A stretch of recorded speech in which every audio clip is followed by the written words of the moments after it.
Namaste friends, welcome to one more session of the Global Festival of Oneness organized by ADVAITA Academy celebrating the life and works of Adi Shankara. Before we get on to the session, let us start with a prayer. Sada Shiva Samarambham Shankaracharya Madhyamam Asmadacharya Paryantam Vande Guru Paramparam.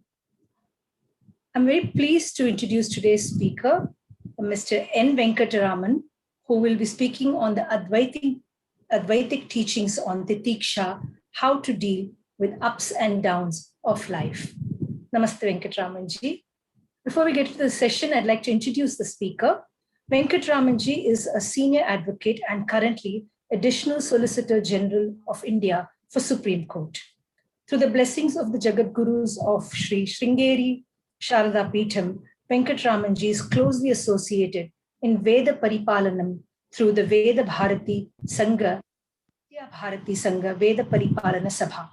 The trust is running a Veda Patashala and a Shastra Patashala housing over 60 students and also a Goshala. Venkataraman ji is also managing a temple built for goddess Bala Tripura Sundari in his father's village and is endeavoring to nurture and support the divine Sri Vidya Upasana. Welcome, Venkataraman ji, and please get on to the session. Mala Sudha Kumbha Vibodha Mudra Vidya Virajat Karavari Jata Apara Karunya Sudhamburashim Shri Sharadambam Pranatosmi Nityam Shankar Rupena Marchittam Panki Kritamabhujyaya Kinkariyasa Samaya Shankaracharyamashreye Prahladavarado Devo Yonusamaparo Harihi Nasumopasakam Nityam Tam Nasumma Brumbaje Shri Satchidananda Shiva Binavyanusumma Bharatya Pitan Yatindran Vidya Nitin Mantra Nitin Sadatma Nishtan Bhaje Manava Shambhurupan Sadatmatyana Niratam Vishayepya Paran Mukam Naumi Shastreshu Nishnadam Chandrasekhara Bharati Vivekinam Mahaprakyam Dairyo Dharatkshamanidim Sada Vinavapurvam Tam Vidyatirtha Gurum Bhaje Akyanam Jannavi Tirtam Vidyatirtam Vivekinam Sarvesham Shukatam Tirtam Bharati Tirtamashraye Vidya Vinaya Sampannam Vitaragam Vivekinam Vande Vedanta Tatpakyam Vidushekara Bharati.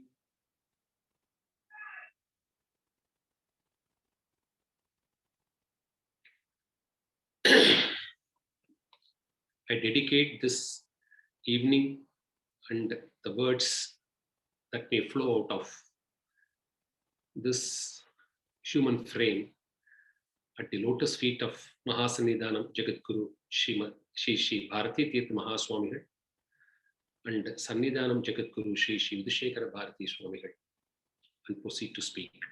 Namaste, dear friends. The very word Adi Shankara, the moment we hear, should send us spinning, should make us emotional if you are a bhakta, and should lead us to contemplation if you are in vichara, and take us to tapas if you are in dhyana. The single syllable is enough. That's the power of Adi Shankara, which occupies this universe and the dharma which he propagated the past 1250 years in human history, which you can't find a parallel at all anywhere. So one of his teachings is the attitude to develop the Diksha, the English equivalent being forbearance. But I was told very clearly that this is more a generic audience and who all live routine lives, daily lives, carrying on their works and priorities. And as a part of life, they also progress with this Vedantic knowledge and with the spirit to integrate it to the best of their ability. And therefore, the talk necessarily has to center around practical life solutions, life issues, and the progress. And therefore, this talk is divided into two parts. before we reach the state of Titiksha to understand what it is or the practice of it. Unless we in our daily lives understand the need for patience, unless the seed of patience is sown into our system, then Titiksha is an impossibility.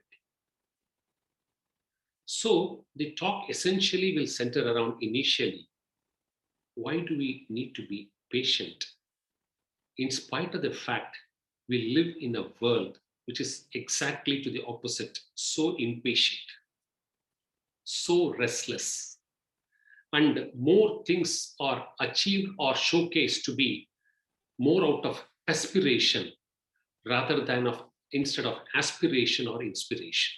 If you perspire, then you are identified as a good talent, not when you inspire. So we are living in that type of a fast, skatey world. But let us be very clear, in spite of an impatient world, people who have achieved success coupled with peace are only those who have been patient in life. So essentially, when we understand our life as a core competence approach, we need to, all of us agree, we need to be passionate. Passion is the starting point of life. And this passion could be on one idea or a plural ideas depending upon the capacity of the individual. So passion is the source seed. And passions die out if they don't translate into a purpose. And a purpose doesn't attain motion, doesn't seek to move unless somebody puts persistence to that purpose. So up to this, I don't think there will be a difference of opinion by any one of us. These three form the edifice of pursuit, or pursuit, a career, a journey in life, whatever may be. Passion, purpose, and persistence. But what happens thereafter? It's a call by the individual. Are you working upon your efforts, more concerned about your efforts, or you want to take control of the results too? Because an impatient world wants you to do the second also. Otherwise, your talent is not recognized, your merit is not recognized. So unless you bring results on the table, you are nobody. And if you bring results to the table, you can be anybody. So ends matter the most than the means. In such a world of life in which we are living, a call has to be taken by an individual, whether he needs to take control of the results.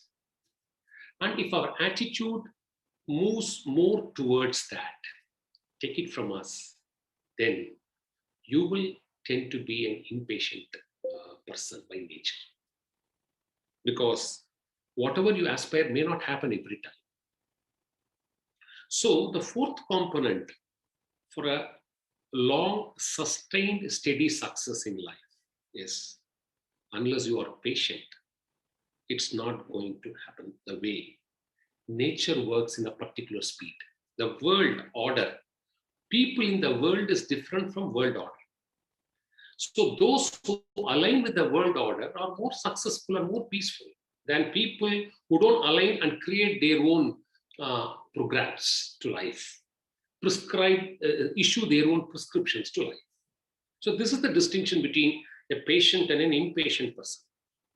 So patience is ready to suffer delay, ready to understand that things can go wrong in spite of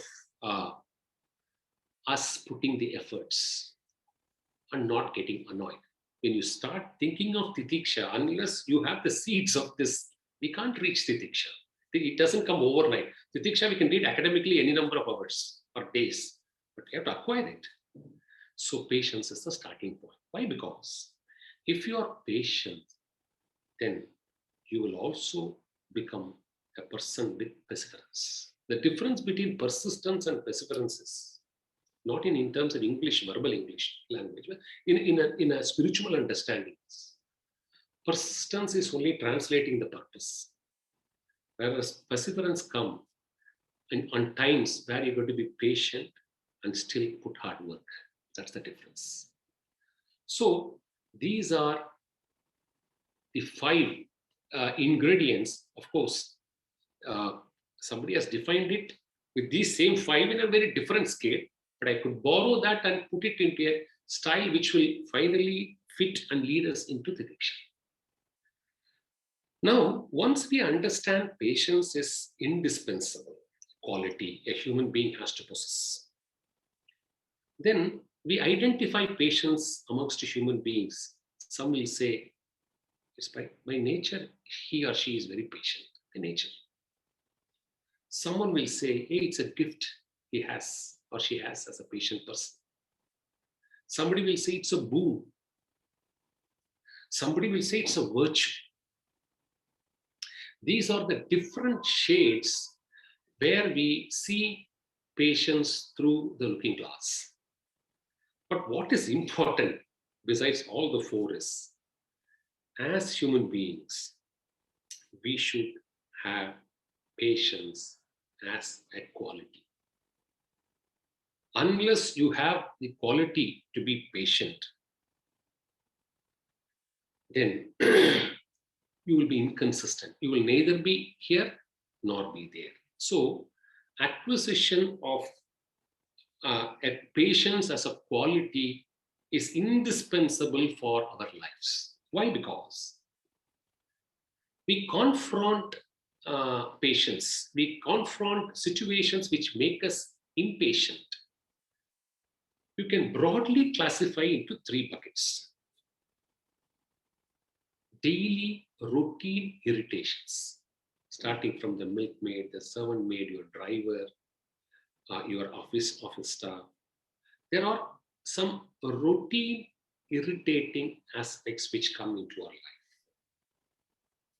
That's one way it tests our patience or we become impatient.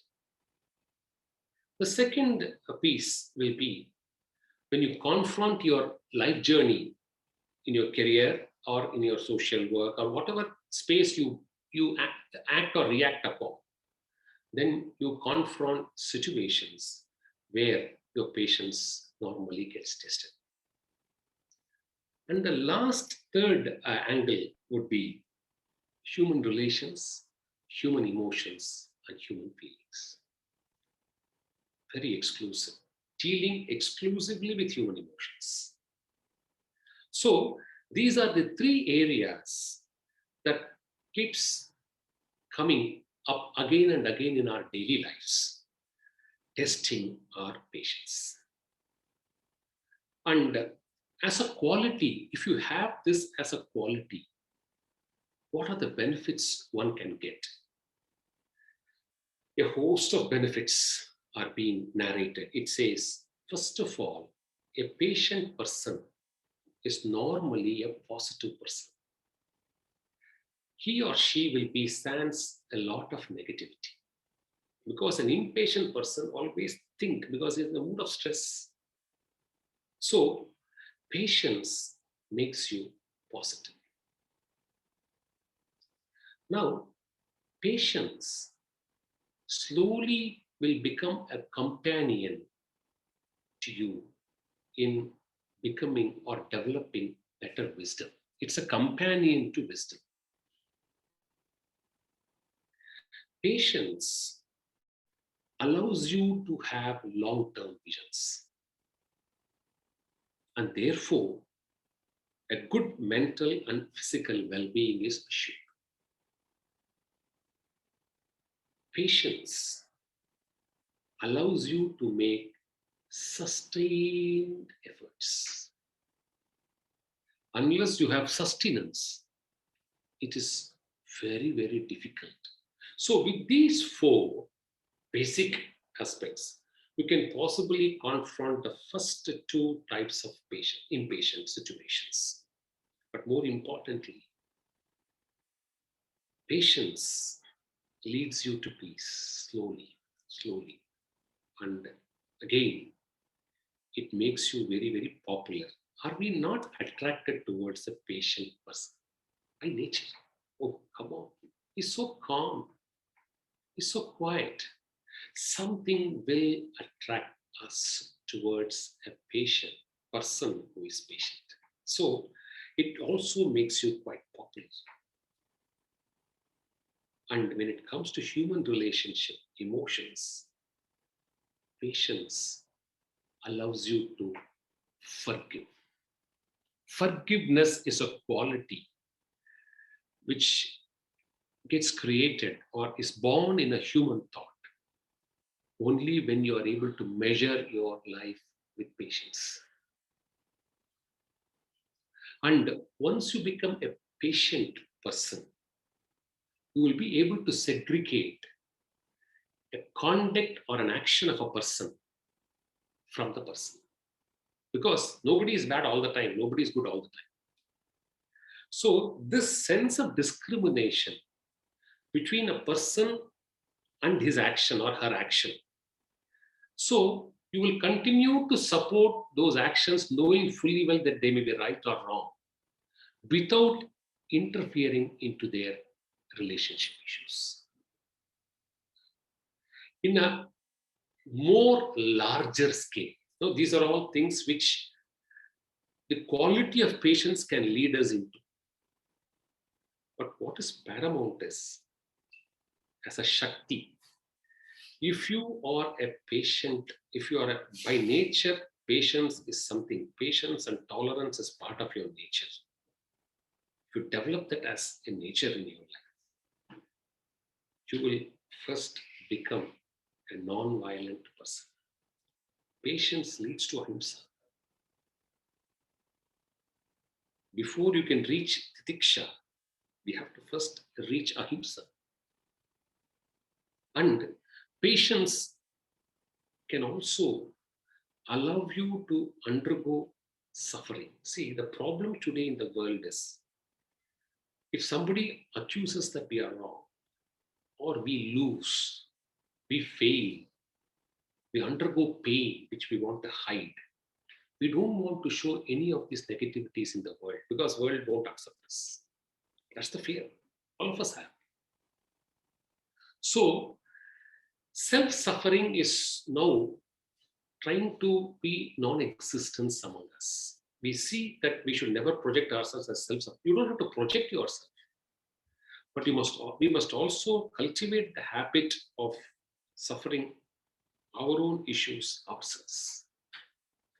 And this comes in the long run only to someone who is very, very patient.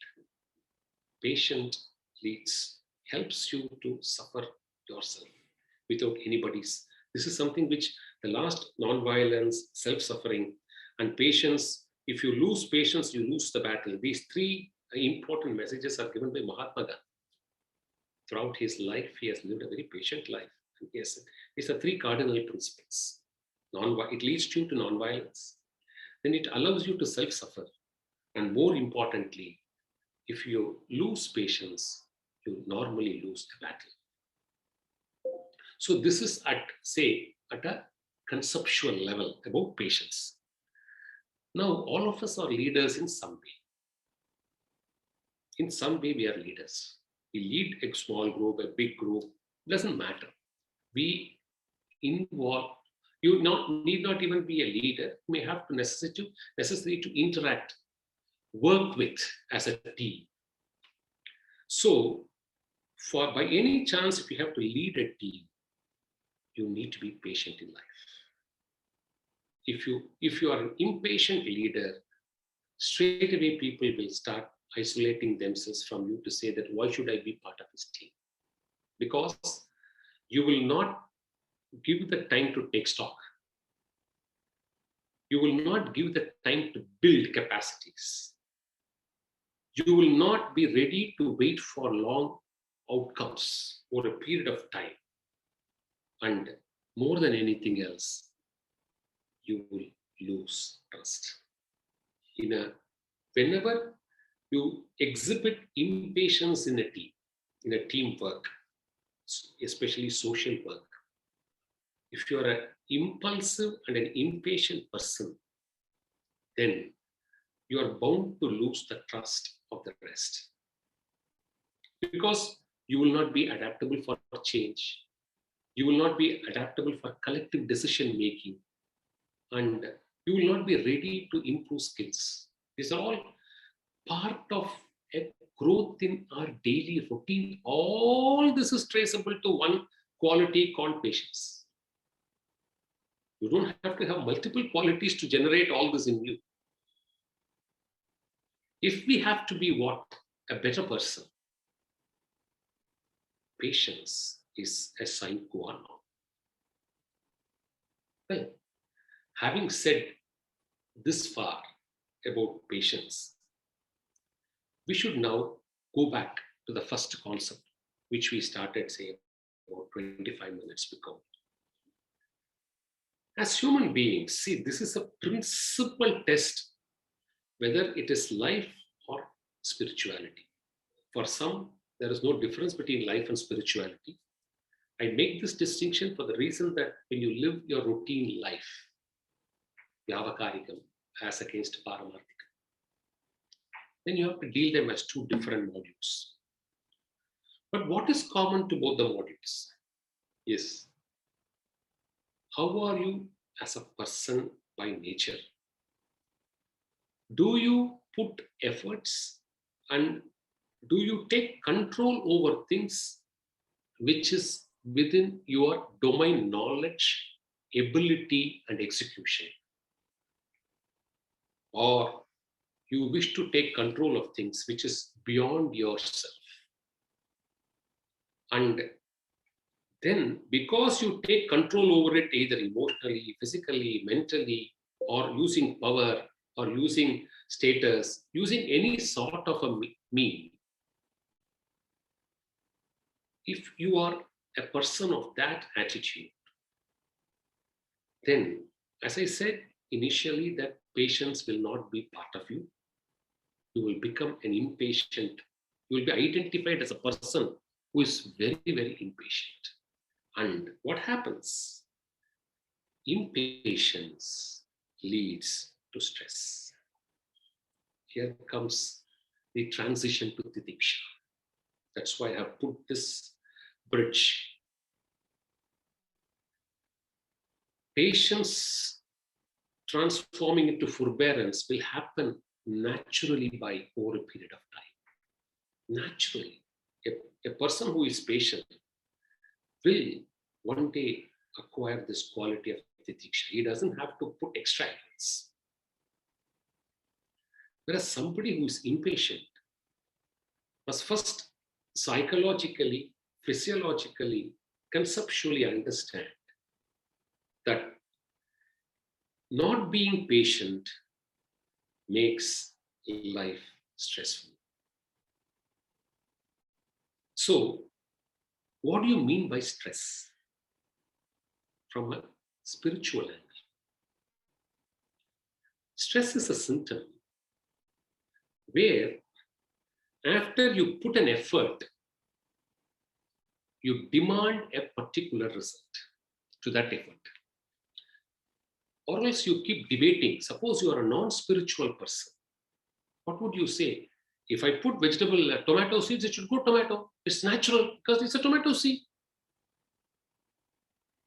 Not necessarily it has to grow, because it requires a good soil, it requires a good care, it requires to be planted in a particular way, it needs to be nurtured, and beyond all this, nature has to support you. So these are factors which play in life. So if you're going to say, I have put this with this expectations, and therefore since I have put it correctly, my expectations should yield these results, is the starting point of stress, because you are desirous of a particular outcome. And once you are desirous of a particular outcome, when you get a different outcome, we will lose balance. It's natural. It's so inherent. It leads to disappointment. It leads to the stress. It leads to different types of emotions. We'll come to it. It leads to anger. It leads to envy. It leads to jealousy. You start lamenting. Ever so many reactions happen. Outcome which is not to your expectation. So once you lose balance because you are not ready to accept, then you also lose the power of endurance. It's natural. And once you lose the power of endurance, patience, if any in you, has vacated its seat from your mind. Because non-endurance is an antithesis to patience. We lose endurance because we lose an outcome. But endurance is beyond an outcome. That's precisely life has taught us. But we don't believe it. Because we as associate ourselves to the results that happen every day, every minute in our life. We have to be successful. If a child is going to score a few marks less in life, mothers don't spare the child. Why? So result-oriented. So, therefore, it leads to physical stress, mental stress, all that is understandable. So, the detoxification, if at all, the detoxicant, if at all, to stress is understanding and realizing the need to become patient. Now, how does patience transform into forbearance?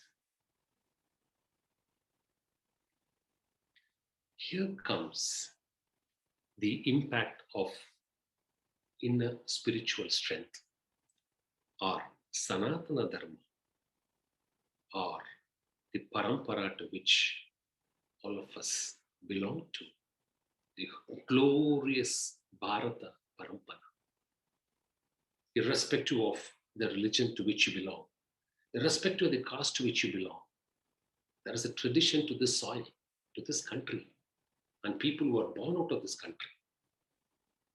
Because assimilation is the essential principal motto of Sanatana Dharma. Sanatana Dharma is not a dharma which is born out of conflicts. It is the dharma which is born out of assimilation. Therefore, anybody who is ready to assimilate becomes a Sanatani. As simple as that. So, the Diksha is not for a particular community, for a particular category of people. The preachings of Adi Shankara is universal. That's why he's called Jagat Guru. Why is a Jagat Guru? He is a universal spiritual leader, acceptable universal spiritual leader.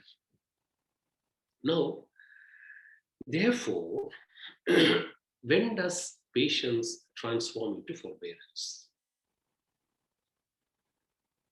You may reach at one stage of your life. See, up to a point, you should have patience, but your patience should continue to nurture the purpose, and therefore there is a need to put perseverance into it, act, work. Even you can go to the extent of resilience. Somehow work hard, still work hard, and somehow get it.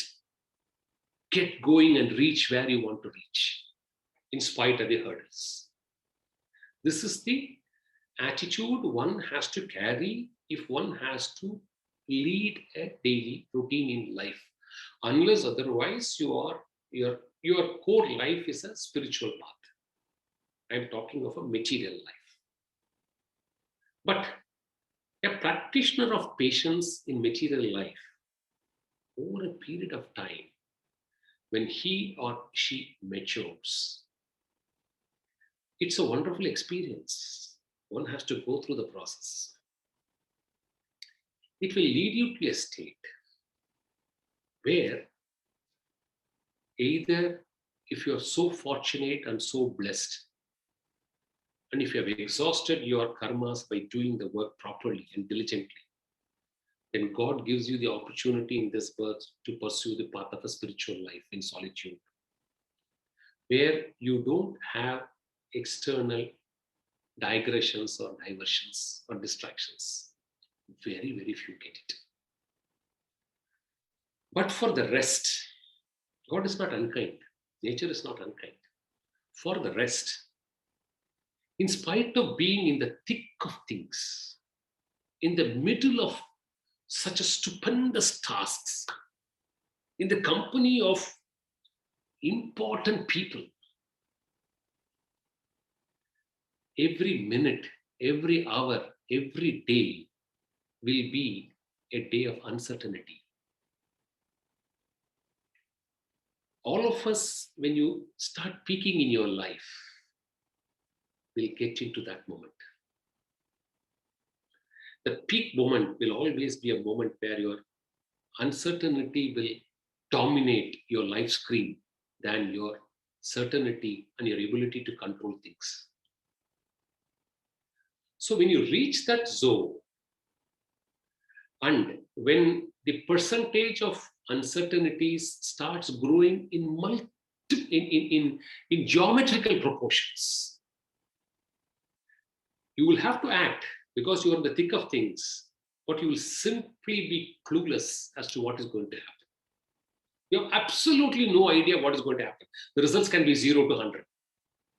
There are phases in our lives which we go through it. Nobody can deny it. That's the time, a golden opportunity for us to practice Diksha as a daily routine. I'm not talking of people who go into forest and meditate. They are fortunate. None of us are that fortunate. We are in the thick of so many things.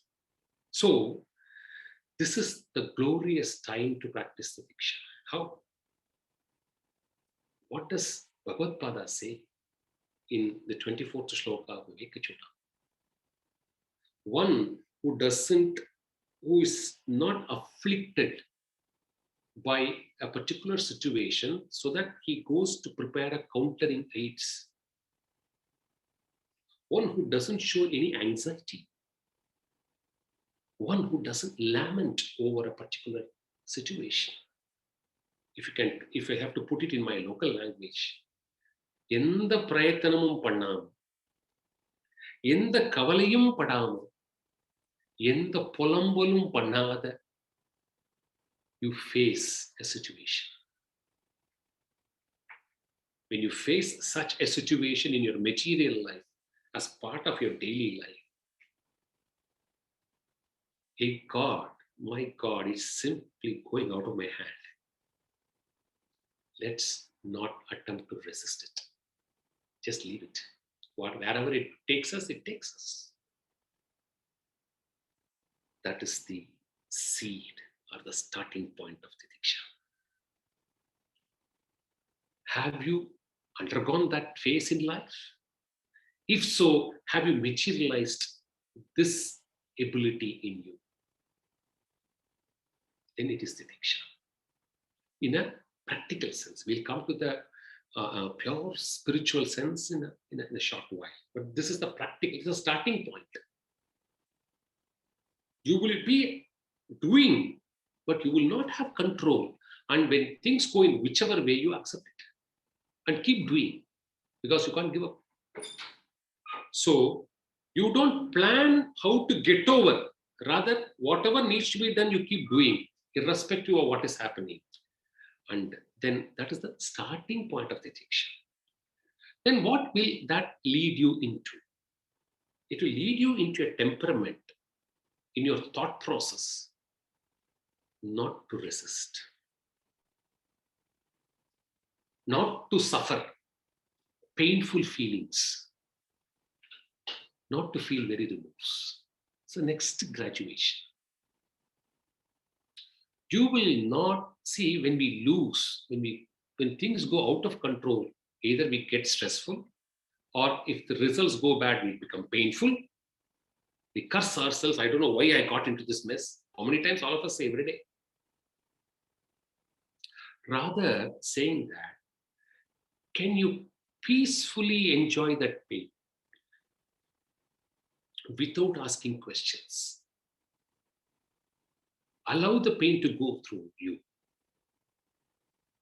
And you continue to do whatever you are destined to do, because karmas is something where we cannot give up. It has to exhaust. That's what our dharma teaches. So you will continue to do what you're doing. And you will continue to get good results or bad results. Let's take the extreme state of painful results, but no resistance. Then you have graduated to the next stage, so that what is happening does not enter your mind frame. But please remember, Diksha not necessarily in the initial stages means giving up or surrender. Diksha in the initial phases can only mean bringing your reactions under control. This is a starting. See, there has to be a starting point and an end point for any quality. Supreme Diksha, as taught by Bhagavad Pada in Viveka Chudamani, is the destination point. So initially, if you get into this mode, then instead of being very reactive, you will start taking control of the situation in your mind. Rather than, see, when you don't react, then the question of seeking revenge doesn't arise. Then you will be ready to suffer insults. If somebody is going to say something, it's all right. If somebody is going to inflict harm, you know that God has to help you because you have done your job. Instead of giving a repartee, a response to that, you have inflicted me, I'll counter-inflict you. You have created harm, I'll give you counter harm. If you stop that, don't have a grudge over what is happening. In short, a material life in this phase of Diksha, mentally, are we in a position to accept sense of failure? First quality. Are we ready not to feel frustrated about what is happening to us? Second quality. Can we remain happy in spite of what is happening to us? Third quality. Are you ready to bear the situation which is passing through our mind and body? Fourth quality. Then all the four put together, the choice is between two extremes. You can be unhappy, you can be painful, you can get frustrated, and you can give it back. If you are within your abilities to do that. Sometimes we may not even have the ability, but our mind will want. Sometimes you will have the ability, so that you will execute. Sometimes you will not have the ability to execute, but you will suffer it in the mind. Then we will move away from Diksha. We can never be near Diksha. On the contrary, if you are ready to undergo all this and convert that very pain into an experience in life, which is a challenge. See, it's all not that easy. But once we see the human mind is first understanding what it is, then accepting our understanding. If these two things happen, normally a human mind will tend to try to attempt at it. So these talks can only do that little. It can't transform, because transformation is only a power of a guru. A speaker cannot transform. We can only disseminate information at the highest knowledge. Transformation can happen only through Guru's grace. That ability is only with the Guru. So what is important is, can you transform this as an experience, or you will hesitate to undergo the experience, stop that experience and start counteracting it. Now Bhagavad Pada says, And Advaita says, and every philosophical teacher says, if you are ready to take and undergo that experience, my dear child, that is the starting point of liquidating karmas. Because we don't multiply further karmas. See the beauty of spirituality. Same situation, you have an option to counteract and create a new karma.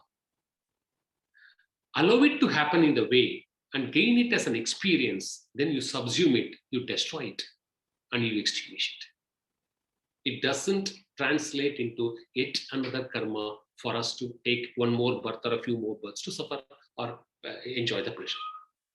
Exhaustion happens if you give a chance to life as an experience. And of course, our scripts very clearly say Diksha is a state, it's a state of mind where you don't see a difference between pleasure and pain, between heat and cold, between reward and punishment, between gain or losses, between birth or death. All this comes as a idea.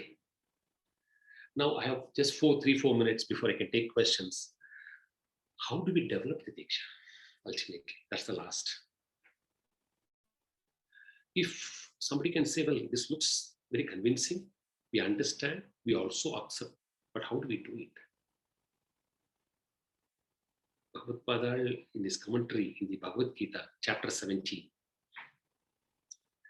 one has to develop the Diksha using one's own body, one's own mind, and one's own speech.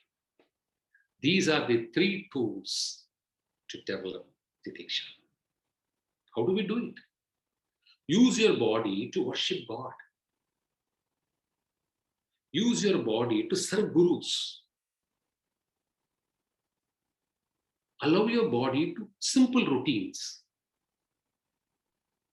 And most importantly, non-violence. And if you are able to practice celibacy, then it becomes even more quicker. Celibacy, the power of celibacy is something stupendous. Can't compare it. So, non-violence is an essential prerequisite for the Diksha. So, this is something which you do through your body. Through speech. How do you gain the Diksha at some point of time? It should be our commitment that we are truthful to our words. Truth is something, satyam. When we say satyam and dharmam, satyam is not a simple term. It's not just truth. The difference between satyam and asatyam is asatyam always has an expiry date, whereas satyam doesn't have an expiry date. It survives. So, satyam has so much power, it gives so many incidental benefits. So, truthful words and speaking in a soft and in a humble manner, not showing disrespect, not conveying words or meaning which will create stress in a transaction, for which, if you have to talk nicely, if you have to talk humbly, you have to use the power of speech in talking about God. Mantras, japas, and mauna vrata. We can't get anywhere near the Diksha if we don't do any of these things. See, physical training, emotional training, mental training, these are all having, ultimately it will have limitations. Any amount of training using your body, mind, and intellect has limitations, because all the 3 has limitations. You're working with limitations, but spirituality, connecting with the inner core, with the inner silence, with the inner voice, with Atma, whatever you call it, then there is no limitation at all. So, unless you use your speech, power of speech, in chanting mantras, doing japa and mauna vrata, Diksha is not going to be possible. So, this is through the power of speech. And finally, through the power of mind. serenity of thoughts, remaining gentle, trying to be silent as far as possible, and above all, our life must necessarily believe in the concept of purity of purpose. If you keep trying to be a cunning crook every minute, conspire, strategize, destruction, if these are all your agendas in life, no way we will be near Diksha. So, purity in purpose matters a lot. So, a composition of all the three. Use your body, speech, and mind. But the prescription of Gita is connecting with the inner soul. And therefore, this will transform you, especially when you go to a guru, or rather, only when you start going to a guru, serving a guru, and start doing all these things. See your transformation. You will see the change in 1 year's time, depending upon the intensity in which you serve your guru, the dedication you have to your guru. Without guru, there is no Sanatana Dharma. Without guru, there is no spirituality.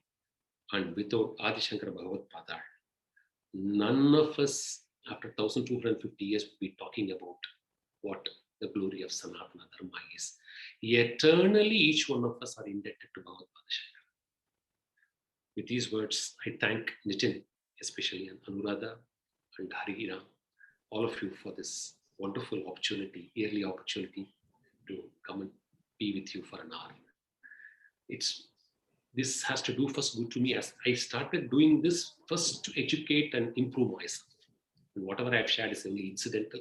If it benefits somebody, that's all thank to God. I once again offer the speech at the lotus feet of Mahasanidhanam and Sanidhanam. And thank you all for this opportunity. Thank you. Thank you so much, Venkatramanji. That was a very valuable session for us to understand the importance of the Diksha and how to attain it, first through patience and the three ways through one's body, speech, and mind, how to attain it was very, very helpful to us both in our secular and spiritual life. We have several questions, and I'll just take a few of them. Whatever little I know, I'll try to answer. Okay, what is the benefit of the Diksha in a spiritual world? I mean, in one spiritual sadhana, how important is the Diksha?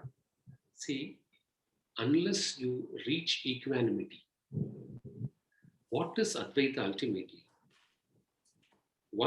Only one, and not the second, is Advaita. And killing the mind, dissolving the mind, destructing the mind is one huge step. And you can go and touch your mind to prepare yourself for a destruction or a dissolution only when you reach a state of equanimity. Mind should take anything that comes its way in its natural poise. So you will start, once you get into that poise, you will become a witness to your own actions and start distancing yourselves from the effort and the results. So it is an indispensable quality. You can't progress spiritually without getting into the aspect of the Diksha. It's indispensable. When you started the talk, you said that self-suffering is not approved these days, you see. So then to preach the value of patience and Diksha, especially in the secular world, is very, very difficult. So how does one, I mean, at least in spiritual circles, people know that that's a requirement. You cannot progress without Diksha. But in day-to-day life, how does one... in fact, whoever has asked this question, I should thank them, him or her. It's a very relevant question according to me. Unless we are able to accept material world, material expectations moves in a particular way. But nature or the universal world moves in a particular motion and in a particular speed. So if you are connected to this speed of the universal world, if you trust in the speed of this universal world and align itself with that speed, however impatient your boss may be, however impatient your team management may be, you will work your pace and you will reach the destination, possibly a destination far superior than the rest of your team members. This conviction alone leads to somebody being patient. I've seen many people who are patient, but there is also a senseless patience. But I don't blame them. In fact, I wouldn't say that it's senseless patience. They are ready to suffer even at that stage and move on. They may evolve as big sadhakas. But you are talking of a person who wants to be materially successful. Understand the speed of the universal world. It is not that easy to understand, but you will see the flow. Things will not go the way you want at that particular time. Must be ready to wait. Prepared to face the challenge. And finally, whatever the team which is impatient and moving in a particular direction, and a team which is impatient and moving in the same goal, there's more possibilities for the team which is patient to achieve the goal even faster. That's the reality. There's one anonymous question.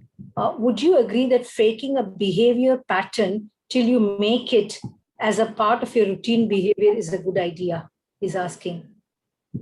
At least Sanatana Dharma doesn't teach anything as a faking behavior. It's all a science or a thought process not foreign to Sanatana Dharma. We don't believe in anything as fake. Why I tell you? We don't call something as right or wrong. They are all relative. Sanatana Dharma says, wherever you are, from there you progress. And who can measure your progress? Only your guru. And handhold him. He will take care of you. So you don't have to fake your life even for a second.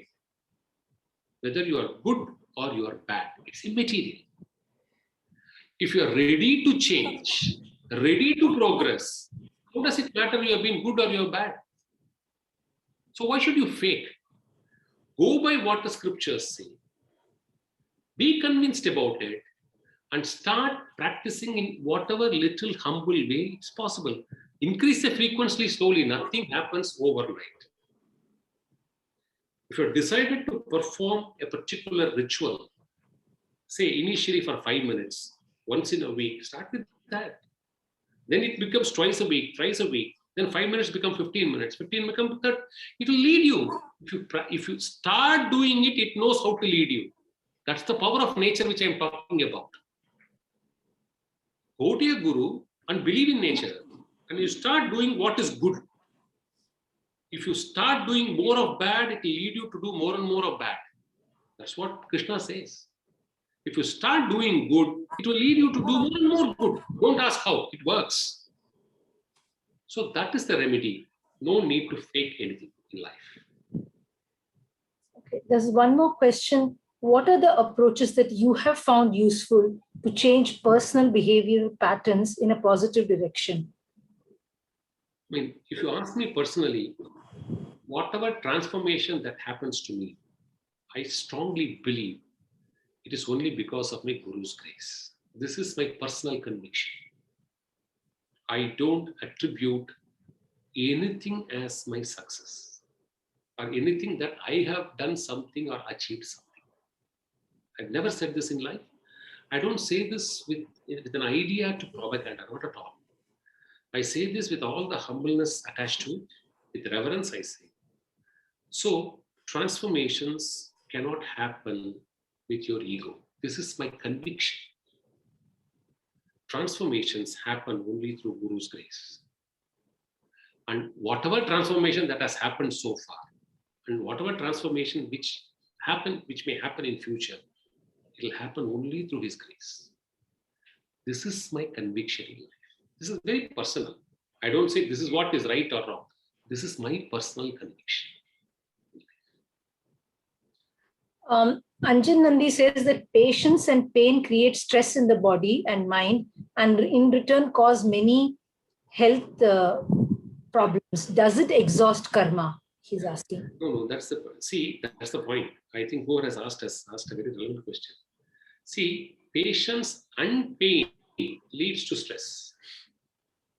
Patience without pain leads to experience. That's the difference. If you want to suffer pain, if you want to feel angry, if you want to feel stressful, if you want to give it back, seek revenge, then that attitude is not Diksha.